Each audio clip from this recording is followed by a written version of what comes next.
The Biden administration is getting more involved in the United Auto Workers strike. Senior advisor Gene Sperling and acting labor secretary Julie Su are working the phones and planning to participate in negotiations in person early in the week. Auto workers are now in day 3 of an historic strike against the big 3 automakers, GM, Ford, and Stellantis.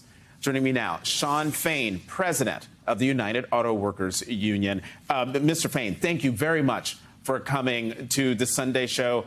NBC is reporting that the White House is now directly involved in the negotiations. Do you welcome their involvement? Well, that's, I guess, a mischaracterization. They are not involved in negotiations. You know, our bargaining teams, our negotiators are working hard. I mean, you know, we're here today. We've been here every day, just like we have the last 8 weeks. And, you know, the good thing that I see in all this is, you know, our members are out there manning the picket lines with our allies.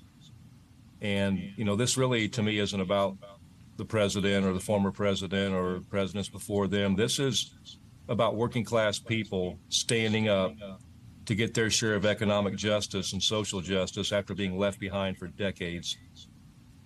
Well, I mean, to that point, Speaker Pelosi was on the show earlier today and made the point that the auto worker, the leaders of the big three automakers make in 1 month what your members make in an entire lifetime.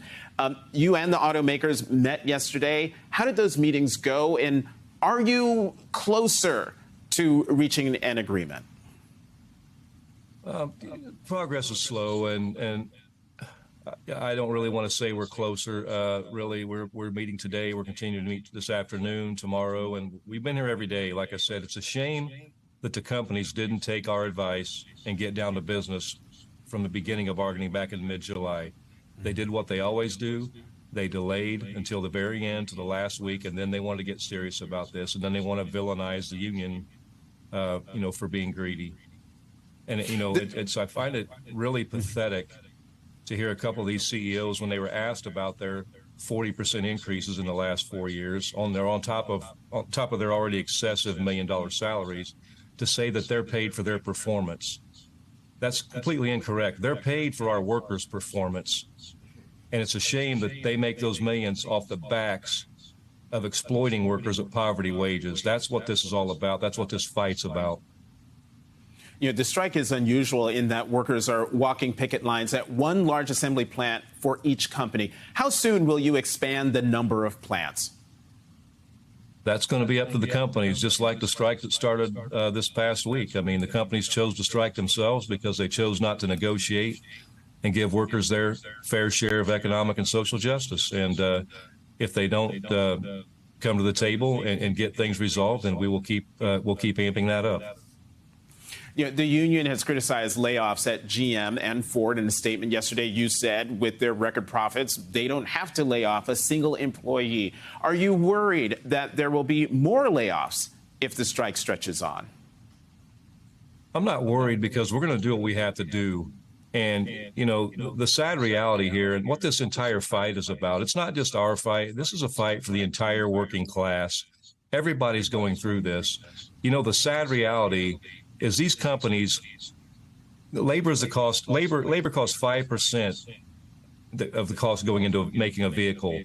These companies could double our wages and not raise the price of cars, and they would still make billions in profits. So that's what this fight is about. They've made $250 billion in the last decade, $21 billion in the first 6 months. And our workers are still regressing. We were working at 2007 wages still.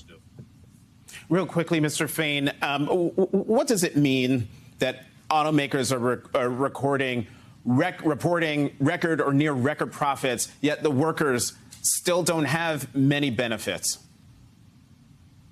Well, you look at anyone that's hired in since 2007, which is the majority of our members now, 71% at Stellantis, close to 60 at Ford, and close to 60 at GM, do not have post-retirement security, any retirement security at all. No post-retirement health care, no pensions. Well, we are going to keep our eye on and keep close tabs on the negotiations.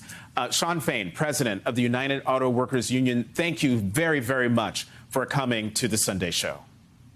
Thank you for having us.